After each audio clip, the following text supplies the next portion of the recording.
Revamping America's national parks, a fresh vision for the future. With the authority invested in my presidential role by the Constitution and the laws of the United States, I hereby issue the following directive. Section 1. Policy Overview. From the breathtaking landscapes of the Grand Canyon to the peaceful beauty of the Great Smoky Mountains, America's national parks have given countless families unparalleled experiences over the generations. My administration is committed to preserving these cherished opportunities for future generations. This includes increasing entry fees for international visitors, while ensuring that US residents continue to enjoy affordable access to these incredible sites, ultimately enhancing their experiences and enjoyment. Section 2. Renewing America's natural heritage, optimizing our national parks. A. The Secretary of the Interior is tasked with crafting a plan to both boost revenue and enhance the recreational experience in our national parks. This includes an adjustment of entry and pass fees for non-US visitors in locations where fees apply as per 16 U.S.C. 6801.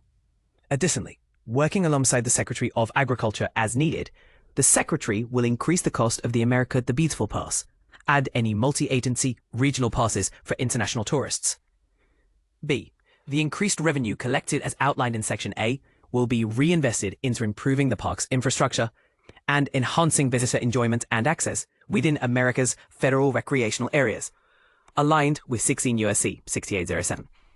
C. In collaboration with the Secretary of Agriculture, the Secretary of the Interior will focus on enhancing services and making national park visits more affordable for domestic travelers, ensuring compliance with applicable laws. D. Collaborating with the Secretary of State, the Secretary of the Interior will promote international tourism to our national parks and recreational sites, encouraging greater exploration of these areas that may not see as many visitors. E.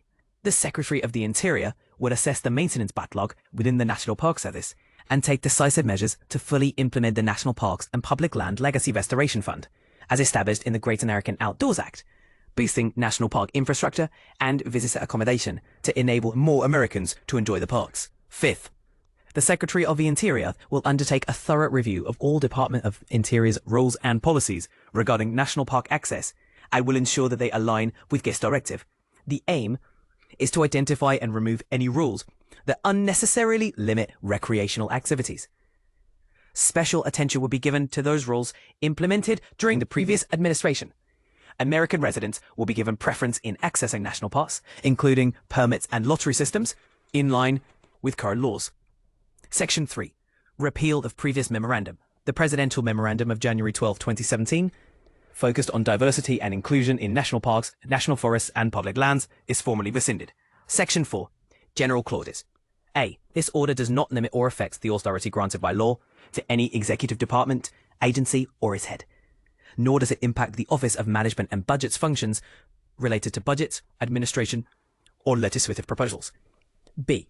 The implementation of this order is to be carried out in accordance with applicable laws and with the resources available.